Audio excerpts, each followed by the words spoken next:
Safe like replace. WTMA Tiger Radio. Hot Cinders. Oh, yeah. Welcome to the Morning Buzz. I'm Richard Todd with Booby Nash in the studio. And we've got news coming up, and we got the rest of the hour to talk with you. I want to go ahead and get a call in here from John in Hanahan at 556-1250. You want to talk to Booby Nash? You get a chance to do that right now. Hey, John, talk to Booby Nash. Hi, John. Hi, thanks a lot.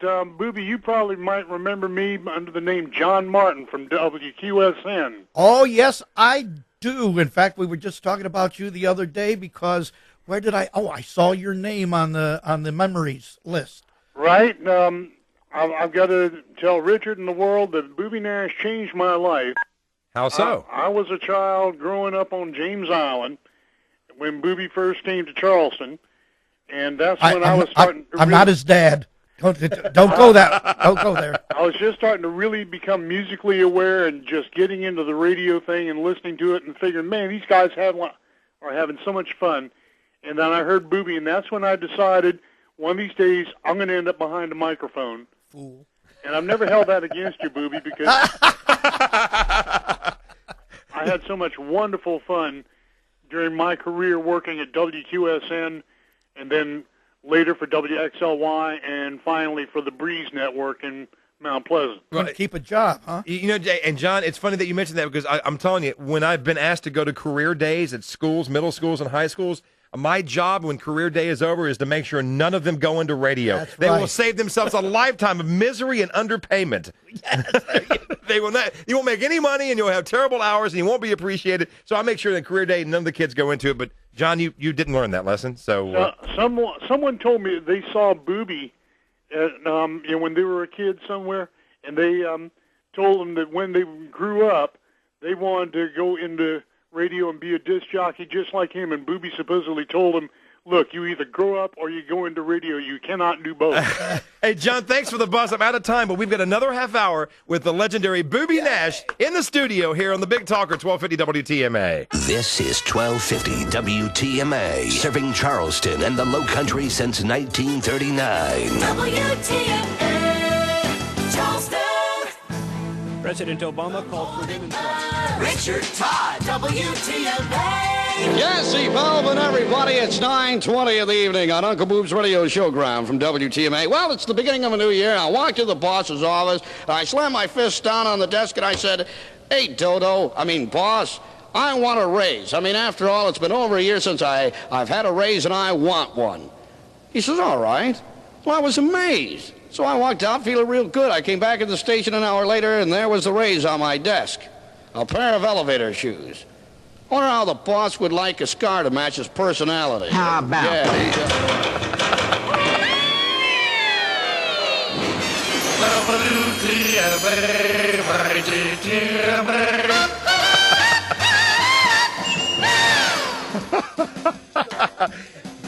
You know what? Why'd I ever get You know what? A day of a bygone era in radio that will never be recaptured, and we've got. Thank God. But we've captured Booby Nash for just a little while here in the studio, and you can see him on Comcast C2 and here at 1250 WTMA. I'm Richard Todd, just lucky to be hanging out here. And Booby, I got a question via an instant message at Richard Todd 1250, my IM address, saying, "How old is Booby?" I was 12 years old when I started listening to him. Well, how old is the person now? They don't say. Oh, you don't have to say either. Well, I will. Okay. How old is TMA? 70 years. That's it. I just turned 70 last week.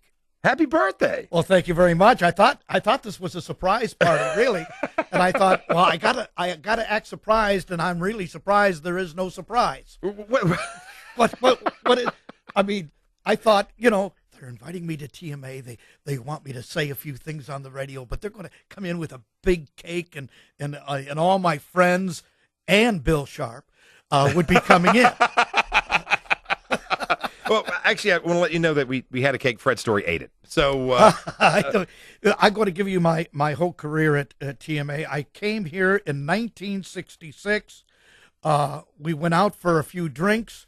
And then it was 1985, and I retired. So 19 years at WTMA. Well, no, 11 at TMA. Okay. Then I went over to WKTM in stereo, proving two boobs are better than one. Then I went to QSN and did ministry, repenting from the KTM days. And then I went to CSC. Well, you came back to TMA. Well, yeah, I kept coming back to TMA. They were like a bad penny. Yes. But you'll notice that KTM, QSN, and CSC, I closed down those stations. They don't even exist anymore. Are we sure we're glad that Booby Nash is here then? I don't know about that. What does it mean to you? I'm starting to get this, and I'm still a relatively young man at 43, coming up on 44. Go ahead, kid yourself. But I know I'm old. I have people though telling me, I used to listen to you when I was a kid. I used to listen to you when I was growing up. When I was in school growing up at Charleston, I used to listen to you. I know you get that a lot. I get people who tell me that all the time. Man, I listened to Booby Nash when I was growing up. What does that mean to you? Well, listen, I was here in '66, and I remember this little old lady in 1970 came to one of my remotes, and she said, "Oh, Booby, you're one of my favorites. I've been listening to you since I've been in high school." And I said, "No, old lady, you haven't." I don't know where they get this idea. Everybody has me at the Piggy Park, sitting on top of Piggy Park, broadcasting, those drive-ins. They used to do that. That was Dan Moon. He's the old man. I'm the young man. It was Dan Moon that did the Piggy Park. So we had the old guy on Monday, and now we have the young Booby Nash in here with the infantile Richard Todd here on the Big Talker. We're celebrating 70 years, and who could this be giving us a call? You're not going to believe, Booby. It's Wait till you hear Bill this. Sharp. I'm listening to the radio. Came in from my bike ride, and whom do I hear? Right, did you take the training wheels? Himself. Did you take the training wheels off your bike yet, Bill? I did. Okay. I fell off my bike the other day, so I have to be very careful. Did you get an ooey? I got a big little ooey. Oh, how you doing, Bill? I am doing so good, Booby, and I got to tell you, and Richard, I want to tell you too.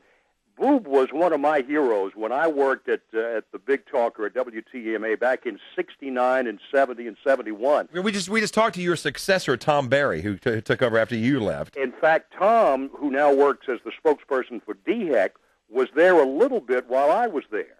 Yeah. There's a touch of you in his life. I'm sorry to hear about that, yeah. But I got to tell you, Richard, when I was working there, I couldn't believe I was working with my hero, the Big Boob. How big was Booby Nash back then in those days, Bill? He was the biggest thing in low country radio, maybe in the state. Boob, you were big. Oh, please, Bill, that's so true.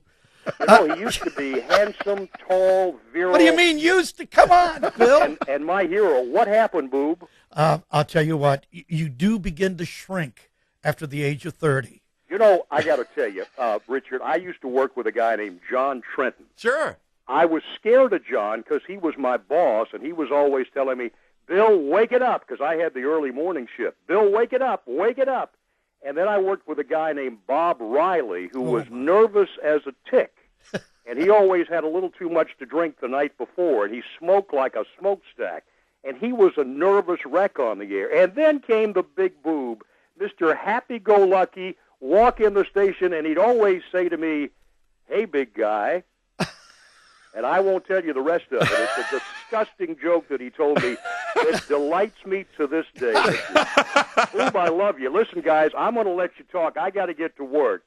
Bill, it's always a pleasure to talk with you, and I hope to see you soon. Yes, and Bill, I want to remind everybody, because I know our birthday party's coming up on Saturday, June the 20th, at the wonderful Three Lions Pub at Black Belt Stadium. And Bill, you're going to be there. I've already got my ticket, and guess who else is coming? Who else?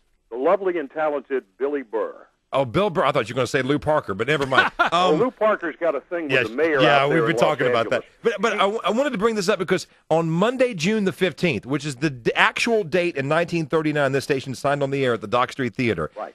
You're going to be here with a number of WTMA people from the past to celebrate the actual date on the 70th birthday of WTMA. And I thank you for coming in here and sitting in and walking down memory lane like that. I know that's going to be a very special show. I feel very lucky to be with the heavyweights of WTMA. And, Richard, I got to tell you, nobody's heavier than you. I resemble that remark. See you guys.